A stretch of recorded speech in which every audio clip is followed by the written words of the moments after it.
Now may be the time to pick up these diabetes stocks. Diabetes stocks have retreated on the belief that a new weight loss drug will greatly reduce the number of diabetes patients. Dexcom. Dexcom reported strong second quarter results, and 8,000 doctors have started prescribing its products recently. Insulet. Investment bank Jefferies defended Insulet stock by upgrading its rating to a buy. Tandem. Tandem has released what it calls the world's smallest durable automated insulin delivery system. Let's dive in. Glucose game changers. Here are the 3 diabetes stocks to grab on the downturn. Welcome to Timely Investment Research. In recent months, diabetes stocks have retreated sharply, partly due to the increased popularity of the weight loss drug semaglutide. Some have contended that semaglutide will greatly reduce the number of people suffering from diabetes in America. But I believe that this thesis is misguided for 3 reasons. First, the drug only reduces patients' weight by 15%, 20%. Even after losing that amount of weight, a high percentage of Americans will still be meaningful overweight and obese, rendering them vulnerable to diabetes. Secondly, the drug is administered through an injection once a week and loses its effectiveness after patients stop taking it. And the drug can result in some significant negative side effects. This increases the chances that patients will stop taking it after a relatively short amount of time. Given these points, I believe that investors should buy these 3 diabetes stocks while they are in a downturn. Number 1. Dexcom. On July 27th, Dexcom reported strong second quarter results, showing that its business is growing rapidly and remains quite profitable. Specifically, the company's revenue jumped 25% versus the same period a year earlier to $871 million. Meanwhile, its operating income came in at $128 million, up from $77 million during the same period of 2022.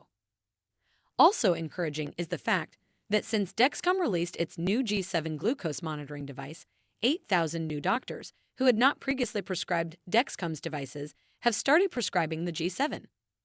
And finally, earlier this month, Dexcom noted that patients starting to take semaglutide have tended to use its glucose monitoring devices more often than other patients. Analysts, on average, expect Dexcom's earnings per share to surge in 2024 to $1.61 versus 87 cents in 2022. Number 2. Insulet.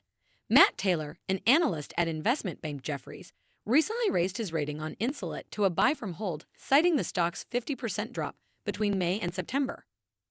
Taylor believes that the insulin pump maker's stock now reflects all of the potential impact from semaglutide on the company. Moreover, after reviewing a survey of doctors, the analyst believes that many patients will continue to develop type 2 diabetes in the coming years, with enough progressing to insulin use to keep Insulet growing apace, Barron's contended.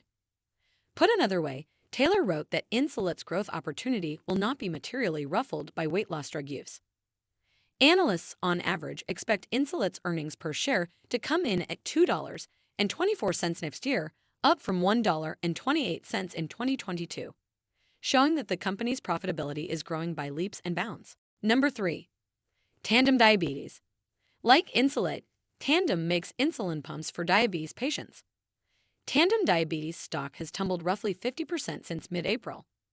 In July, Tandem released what it called the world's smallest durable automated insulin delivery system. In this case, smallness certainly has its advantages, since it will make carrying the pump around quite convenient for diabetes patients. And despite its small size, the device includes a 200-dose cartridge. As I mentioned in the previous section on Insulet, Jefferies analyst Matt Taylor believes, after studying a survey of doctors, that the overall number of diabetes patients will keep growing rapidly.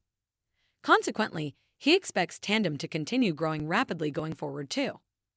Indeed, the company's installed base surged 16% in second quarter versus the same period a year earlier, while analysts, on average, expect its revenue to climb to $866 million next year from $7,898 million in 2023. Thanks for spending some time with us today, Timely Investment Research. We're so glad you did. If you found value in today's video, please give us a like, hit that bell icon to never miss an upload, and hey, don't forget to subscribe.